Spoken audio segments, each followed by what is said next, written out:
Okay, welcome to Building Kansas City. This is our third episode. I'm Doug Wilder, Vice President of our Lenexa branch for CKF. I am here today with Executive Vice President Justin Maxson from NCRI.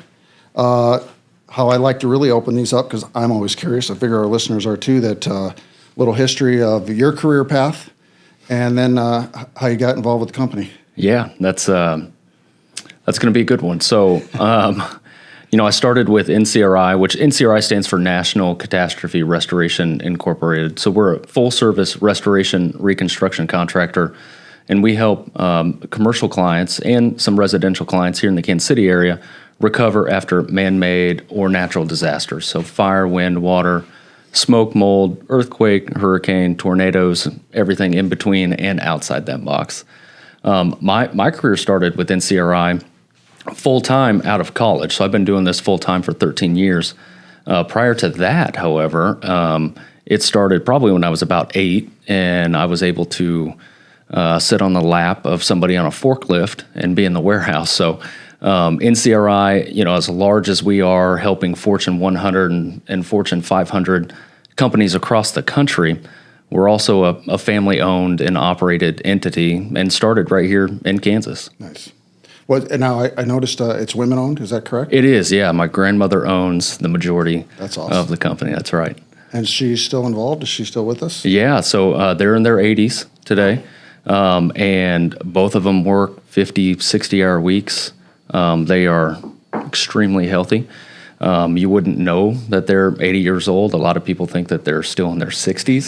Nice. But yeah, they're in the office every single day. They actually travel back and forth to between our corporate office, which is in Wichita, and our what we call our Kansas City headquarters here in Kansas City. So they travel back and forth weekly for that, for great grandkids as well.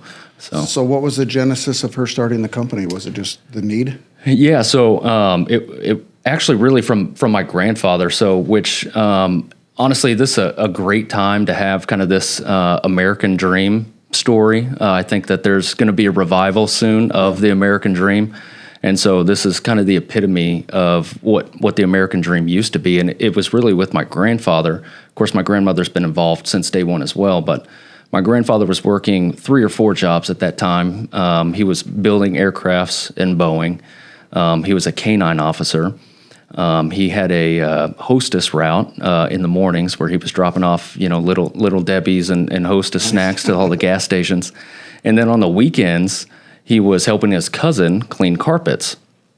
And a few months into that, he started noticing that on the weekends cleaning carpets, he was making a little bit more money than a couple of those others combined. Yeah. And so they said, you know what? Why don't we go ahead and do this ourselves? We can really make this something.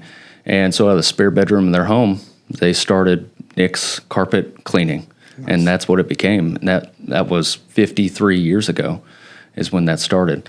So they were a carpet cleaning janitorial company, and that was in the mid-early 70s is when that started.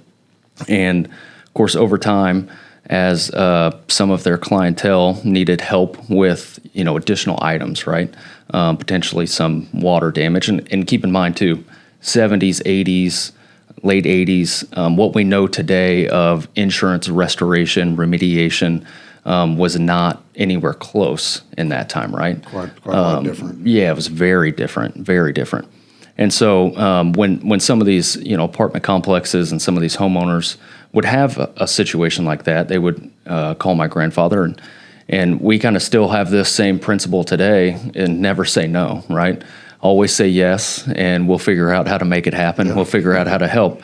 And so he never said no. In fact, when he took on his first, what I would call his first water job, he actually had to go down to the library and find out how to make an air mover, how to make a fan.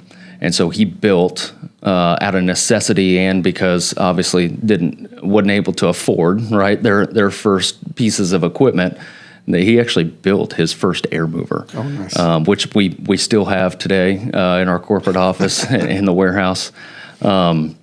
So they started getting into, these additional services, and the name ended up changing from Nick's Carpet Cleaning to Nick's Carpet Right, where they were doing carpet cleanings and helping out with these emergency services, these water damage, fire damage, and became a part of a group that's called DKI, stands for Disaster Cleanup International. And this group is like-minded business individuals, restoration companies that are typically family-owned and operated, independently owned and operated, so they're not a franchise. And it was really an affiliation. So that way, those that are in Kansas, those that are in Florida, those that are in California, they can all kind of have a brainchild, if you will, of how are you helping your clients? What's working for you in your market? What's not working for you? How are you going about handling these particular circumstances when, water enters a building and things like that. But with that group, it became really a good resource for everyone to be able to start helping those recover after hurricane damage. So they started getting involved in cleaning up after some hurricane damages. And I believe this was late 80s. This is about late 80s. And there was a large water event at a hotel that was in downtown Wichita. And obviously with Nick's Carpet Right being probably one of the largest restoration companies in the Wichita area, they obviously called, my grandfather and said, hey, we need your help. There's 17 floors of water, and so they went down there and said, absolutely, we can help you. And between the ownership and at that time the insurance carrier said, there were some phone calls made, and they said, okay, who's there helping you clean this up? And they said, well, Nick's Carpet Right is here. And they said, absolutely not. You're not having a carpet cleaning company handle 17 floors of this hotel. Now, keep in mind, my father had joined the company as well just a few years prior, in 1989. He was a roofer before he joined the company. And so between my grandfather, my father, and some of our other managers, they got that phone call in their meeting room, in their conference room, and said, your company's too small because it's called Nick's Carpet Right. Your company's too, regardless of everyone sitting around the table, their knowledge and experience and everything that you've done, previously, Nick's Carpet Right is just too small. And so they said, hey, if you wouldn't mind, could you give us just a couple hours? Don't call anybody else. Just give us a couple hours. We'll get this figured out for you. And I said, sure, we'll give you a couple hours. But by the end of the day, we got to call somebody else, and, we're going to get somebody else out here. And I said, that's fine. Just give us a couple hours. So they all sat around the conference room. They said, what are we going to do? I said, well, it sounds like we have to change our name. So they put up on the whiteboard, Nick's Carpet Right, and transferred the initials down of NCRI. And they said, well, they asked for a national company, so national, and we love to do catastrophes, so National Catastrophe Restoration Incorporated was born. That's awesome. That day just to handle that one particular client. And from then on, really, the sky's been the limit for Nick's Carpet, or for National Catastrophe Restoration. So that's marketing and branding right on the spot. Right on the spot, just how it should always operate, right? That's fascinating. Yeah. Our grandparents' generation is awesome, aren't they? They go from Little Debbie snacks to owning and operating this company. And the needs to provide for a family. Yeah, absolutely. No complaints, just get after it. Absolutely. Yeah, I love it. Yeah. So the guy's lap, or you were sitting on the forklift, was that Grandpa's lap? That was either my grandfather's, an uncle, my father's, my mother's. We have a lot of family involved. So. I was gonna say, so you still have a lot of family involved with the company today? Yeah, there's 5 of us involved today. So myself, my mother, my father, and then both my grandparents. Oh, nice. Yeah. So this company fascinates me because restoration is so much different than new builds and commercial construction, because our customers come in and they're excited to get a project going on. They want the estimates, the bids, they design and redesign and all that kind of stuff. Yeah. For you guys, it's people that are, in trouble or facing a disaster. So give me the mindset of how you guys consider taking on those projects with all those emotions involved. Yeah, so typically we're getting involved when an event takes place, right? What I call an unscheduled event. So that's fire damage, water damage, storm damage. And so, it's something to be empathetic about. And so our team does a fantastic job of being very empathetic in that situation. So our emergency teams are there on site, within an hour to start getting the cleanup efforts involved. And then we have our estimating team and our reconstruction team kind of start partnering in one-on-one with our mitigation team, so that way they know exactly what materials are being, removed and what can be salvaged and not salvaged. And so that, the customer, we try to at the front, we try to be as empathetic as possible in that situation, let them know that, it's going to get better from day one, right? And so from day one, as quickly as we can get out of there on what we consider the emergency services or the mitigation effort, and start to show them that we have a plan in place to be able to rebuild what they had and either put it back just like what they had it, or give them opportunity to, do some upgrades that, maybe they've always wanted to do, but just hadn't had the chance to do it or the time to do it. So we try to put that at the forefront of their mind, that there's going to be, some new things for them, and it's going to be a good thing at the end of this. So, Construction's always daunting, even for those people that choose to do it. So I can't imagine, with all the emotions involved. It sounds like you guys kind of hold their hands throughout, from beginning to the end, and help them through that process so they understand what's going on. We do, and it gets even worse. When there, like a fire situation, and there's maybe there was a pet that was lost, maybe there was a relative that was lost. It gets very difficult to be able to, show them the upside of, a reconstruction or a rebuild and new cabinets. At that point, cabinets and countertops and floors and everything, that's way out the wayside comparatively. So we've had some pretty difficult situations with that.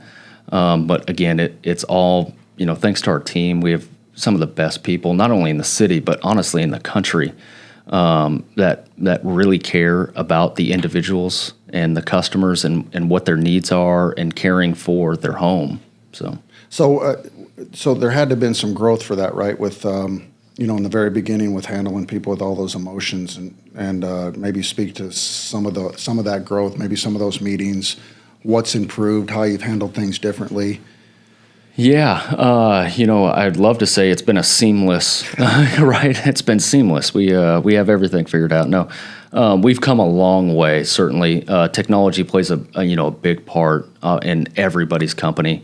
The one thing on our piece with technology is information as fast as possible, right? So the customer, even in the time of an event taking place, water damage, fire damage, smoke damage, they want to know as quickly as possible, or have a reference whenever they want of where they started and where it's going, where it has been.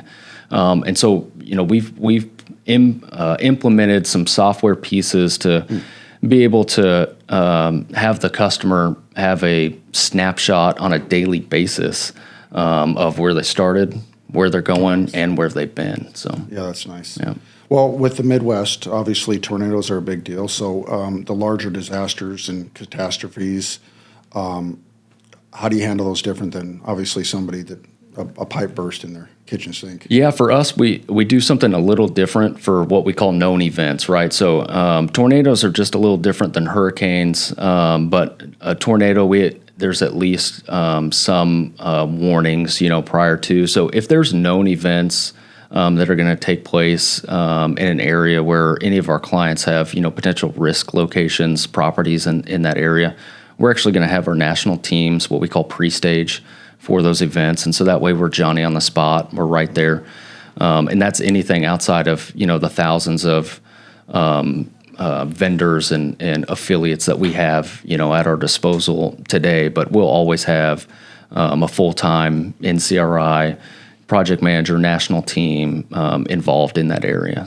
So you have, you're kind of watching the weather, predicting what might happen, and having teams on site. That's right. In case something does come through. Yeah, that's right. Wow, that's right. That's amazing. So, what's staffing look like for you guys? How many employees are? We're NCRI. We're about 100 employees today, which that's even in the last few years that's grown. So we've grown from having just 2 offices in the state of Kansas, so in Wichita and Kansas City, to now we have 4 offices. So we just opened an office in Orlando, and last year opened an office in San Antonio. Oh, wow. So, yeah, spreading out nationally then. Yeah. Has that been difficult for the teams to manage, or has that transition been, I know there's always issues, but. Yeah, so we chose those locations based on just the volume of work that we had in those markets from our national accounts teams just in the past. So operations were already engaged in those markets. It was just really adding brick and mortar.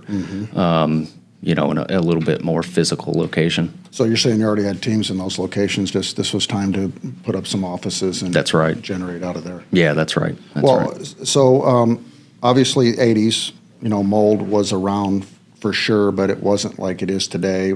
We would probably play in the basement with mold on the walls and not worry about it, right? That's right. So what's that's crazy, right? Yeah, I know. So what's been the growth of mold mitigation for you guys? Yeah, environmental has taken a whole another spin, especially since COVID, right? Because COVID kind of put this radar up for everyone on a whole nother level for environmental. Obviously with legality as well, and mold and specific insurance policies. So it's become, for the contractor, it's become a lot more CYA, where we have to utilize a lot more testing facilities, testing independent IHs, so industrial hygienists for them to come in, either take samples, swab it, air samples, for us to be able to identify what type of species it is, so that way we know how to remove it, encapsulate it. One of the many different services there is to remove mold and many different building materials. So, well, just to educate those that are listening, Yeah. including myself, when somebody comes across mold in their house, what really should be the first steps for a homeowner? Yeah, so if we're talking, a small amount of mold, most what I'll call over-the-counter products are going to be able to handle that, very small area with all the instructions and everything on the back. But if we're talking that we, have all of a sudden identified an area in the basement or a bathroom that's more than, what we're going to call 10 square feet, 20 square feet, then the first phone call needs to be to a remediation contractor before you engage any sort of testing company, for them to be able to give you their professional opinion on how much is impacted and what the potential harmful effects could be from removing it from wherever it's at. So that would be the first recommendation, is to call a remediation contractor immediately. Right. Yeah. Also, explain this ISO program. Yeah, our ISO 9001. Yeah. Yeah, you've been doing some reading on the website. I have been doing some reading. Yeah, he did his homework. Yeah, I did my homework. Really interested in some of this stuff, and some of this stuff I'm not aware of. So Yeah, so we actually, with all the accolades, we're actually the only woman-owned ISO 9001 certified full-service restoration reconstruction contractor in the United States, and we happen to be located right here in Kansas City. in the Kansas area. So ISO is the international operations standard. A lot of manufacturers, airplane manufacturers, are ISO certified. So about 20 years ago, we decided to go ahead and take the leap in standardizing basically all of our operations to receive that certificate, because a lot of those ISO companies, especially those large manufacturers, they have some rules and regulations around them that they can only operate with other certified entities. So we went ahead and made that big jump, but it put a lot of procedural steps into everything we do, which even today that we have to abide by. I just had a conversation yesterday with our director of operations here in Kansas City, and he was wanting to just introduce a new piece of paper which was going to streamline a lot of work. It was for a customer satisfaction form, and just making it easier, not only for the customer, making it easier for our admin staff, our project managers, our technicians, it was going to be a fantastic thing. But we have to go back to our ISO handbook, which is put together by another number of our staff as well. We get audited on a yearly basis, and if we don't meet those ISO standards from that audit of what our ISO handbook says, and if we deviate from any of that, then we lose our ISO certification. So before we could do anything with telling anybody about this great form, we had to go to that handbook.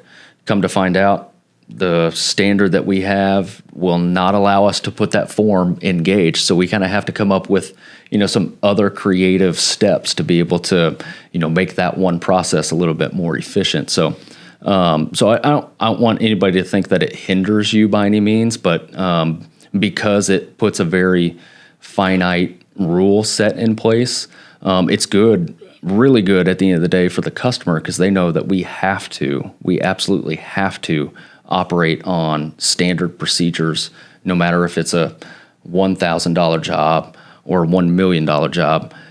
That project has to be operated the same way. Well, it's got to give them some comfort. Mm-hmm. So I did do my homework, so Yeah. I'll deviate a little bit. All right. Looks like you played baseball at Emporia. I did, yeah, Emporia State. I was Yeah. actually on our 2008 national championship team. Nice. What position? I was a pitcher. Yeah? Yeah. Any chance to move forward on that? Absolutely not. Absolutely not. No. If our kids have any hope of being great athletes, it's because of my wife. So I met my wife at Emporia State as well. Yeah. She played softball. She still holds a bunch of records at Emporia State. So it's most of that's all going to come from her, not from me. They're saying she was a better athlete. That's right. Nice. Yeah. So you mentioned commercially. You guys tend to be more commercially? Yeah, we probably have at this point. We probably have more commercial clients than we do residential clients. Our residential sector gets fed from a lot of insurance carriers and insurance, what we call TPAs or third-party administrator programs.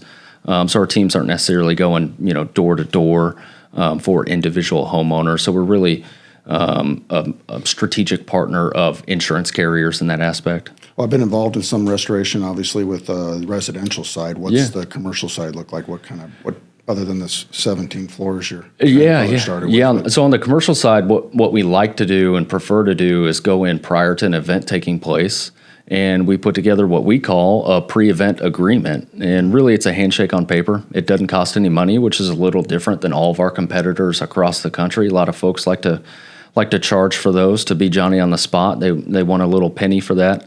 But we don't. We don't charge at all for them. So we put together this disaster recovery program so that way if an event does take place, everybody has all of their ducks in a row prior to anything actually happening. So everybody knows points of contact, points of entry, how the building is powered, if there's generators on site, where we can bring in fuel supply. So it goes through a pretty in-depth look at if an event were to take place at a particular property, how can NCRI and our client partner be as efficient as possible to mitigate any loss? So, I mean, that's just like a precursor to an emergency response plan. It is. So maybe a little less panicky when something does happen then, since they have an SOP for... Yeah, that's right. Yeah, that's I love that. exactly Yeah, it. that sounds like a good way to do things. Yeah. Project managers, out of the 100 employees, obviously you have quite a few of those guys and women.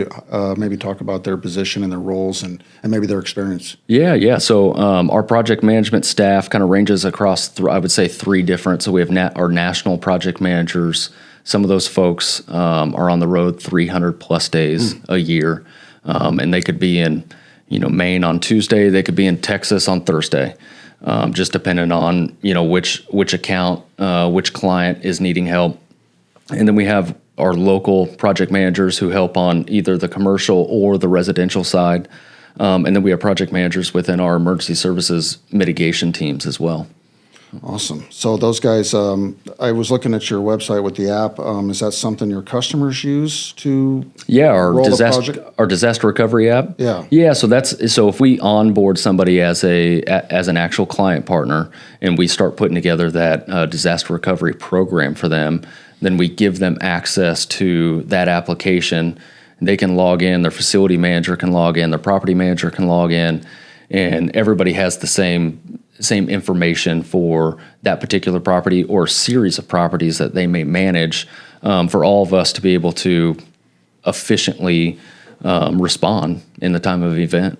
And they can kind of follow the job site or the job progress along through that app? That application is really for that pre-event. Okay. It's not necessarily for, so we have other software capabilities for an individual. So that's more on the operation, kind of what you're talking about. So on the operation side, we do have, our internal software to be able to send links to all of our clients. They can get a report printed out with all the photo. They can just get a photo report printed out of where the job is at to date for during that operation. But what's on our website is that disaster recovery response plan, and so that's really for anything prior taking place. Gotcha. And we really do that mostly for our commercial clients. And are you guys are you general contracting when a disaster happens, and then are you subbing out some of that work that needs to be done? Yeah, so we are a Class A general contractor. Okay. We have our Class A license that reciprocates in about 35 states. So we're also a Class A contractor in the state of Florida.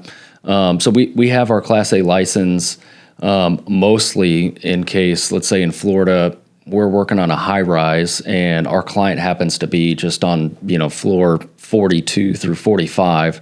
And we went in and did some water mitigation. Well, you have to be a Class A general contractor to work on a high-rise tower. And so our teams would go in and be able to rebuild it right away, right? So it's single point of contact, turnkey service, and they're not having to call a bunch of painters and plumbers and everything. It's one point of contact for basically seamless integration back into business operations, right? I mean, that's what it's about for them. So we are a Class A contractor, and we do have full-time staff, drywallers, carpenters, painters. But just like with anybody, even those others that have, full-time trade staff, we do obviously have a number of subcontracting partners as well, which we utilize on a daily basis. And so we have some great partnerships, not only here in Kansas, but across the country, for most our needs. So. Are you? Do you travel back and forth then from here to Wichita? And not too often. Yep. Yeah, I mean every now and then, but I wouldn't not too often. What does your day-to-day look like for you? Yeah, so I'm mostly here in the Kansas City office. So I would be our general manager here in the Kansas City branch, and then an executive over what would be considered like our national operation. So I work hand in hand with our national accounts, our national operations, and then help facilitate anything here on a local basis in Kansas City. Nice. Yeah. The air quality, I was curious. I looked at the water, the fire, the tornadoes, the hurricanes, the mold. Is there something just specific to the air quality that you guys handle? Yeah, so we're a NACA certified firm. So an example where that particular certification really was brought to light. So we were tasked with, there was a tornado in 2012 that went through Spirit Aerosystem campus. And there were probably 16 different buildings that were affected. And after an environmental hygienist came in and inspected all the properties, they ended up finding that a lot of the ductwork had, potential for, some items that they needed to get removed, right? Mm-hmm. And so unfriendlies. Right. And so our team was tasked with being able to remove all that, and specifically because of some of our NACA certifications is the reason that we were brought in to that project. So air quality kind of goes hand in hand, and that NACA kind of goes hand in hand with mold remediation. Some states have particular certifications that you have to have to actually facilitate mold remediation, like Texas. You could be a mold remediator here in Kansas, but if you don't have a Texas mold remediation license, then you can't play ball down there in Texas. So my father actually holds our Texas mold license for us to be able to operate down in Texas. I was just going to ask you how many certificates and variations there are when you go from state to state. Yeah, there's a lot. It sounds like you guys have to learn, or I would imagine from the time that your grandma and grandpa started this, the certifications, the amount that you guys have had to learn and get certified is immense. Oh, it's very immense. In fact, it's so immense that we started our own institution, which is called the NCRI Institute. and we have instructors within that institute. So that way we can start bringing, new onboards, technicians, our project managers. We can start bringing those folks up to speed and certified a little bit quicker than most. So it gives us just a little leg up than the competition, being able to have all of our technicians certified in water and mold and carpet and smoke and everything else. So you are certifying your own staff, where other companies may have to send out for certification? That's right. Nice. That's right. Good on you guys. Yeah. All right. Well, listen, it's fascinating. I love the restoration part of the business because it's so much different than what I've always been involved with. Construction, yes, but the emotional part is fascinating. Yeah. Anything I might be leaving out that you'd like to talk about your company? No, but I'd love to learn a lot more about you guys. Well, we're a 100-year-old company. Used to supply. We started. Only been owned by two families. In 1986, the current owner, Sam and Connie Marchese, bought the company from the previous family. It was a lumber supply company through Nebraska and Iowa, so gutters, nails, screws, all kinds of stuff. And Sam was in data entry, which is fascinating, and then morphed into outside sales and started bringing in cabinets and eventually countertops, and started getting rid of the other stuff that he just thought didn't hold a very good margin, and just started building the company from 11 employees to 350 of us now, 5 locations, and it's just been a lot of fun to work. It's same thing. It's although we're not all family, it's pretty much how he started it, and he has his family working there, and it's just been fun to be part of because it's work very hard. We handle all the chaos. We get after it, but it's not a whole lot of micromanaging. It's just get to work, do your thing, make the company better. Yeah. And so right now we've just morphed into cabinets and countertops. Used to do fireplaces, got out of that,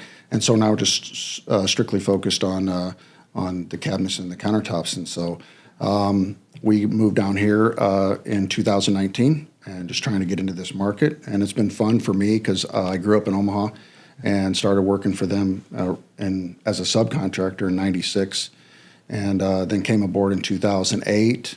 And it's just been fun to see the growth, and it's been fun to come down here and learn the market. It's a little different than Omaha. It's a little different than Des Moines. The Midwest people are kind of all the same. I think those 3 cities are a lot alike, but the actual construction market's a little bit different. And so it's been fun, and it's been a good time to be part of this and try to start from scratch basically down here and get in and take care of stuff. So that's going to be the goal for us here. So. No, it's amazing. I love what you mentioned on the operation of, it's still a family-oriented atmosphere. Yeah.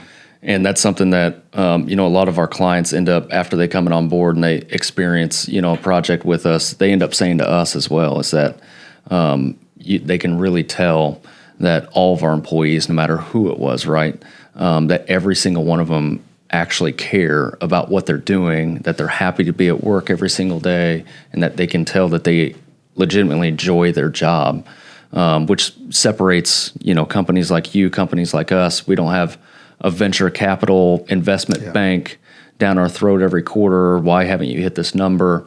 So even though, a company like we have all the resources as the red guys and green guys and yellow guys, we just don't have to operate on a monthly or quarterly budget like they do. Well, it's fun, isn't it, for you especially to kind of take over with your grandparents still involved? It's got to be rewarding. Oh, absolutely. And then, do you have siblings? I do. I have a brother that's 10 years younger than I am, except he's a lot smarter than I am as well. So he's a foreign exchange currency manager at Koch Industries. So he trades back and forth in pesos all day. So he has a lot of fun with that. So we stay out his way. Yeah. I mean, there's a lot of truth to the culture, like you said, with look, work is work, and it can be chaotic and hectic and be work. But the fact that the culture's like it is, like at your company, it certainly makes it better to come to work. Absolutely. Absolutely. Well, I've enjoyed this conversation. Yeah, I appreciate you having me on. No, I appreciate you coming out. All right, thanks.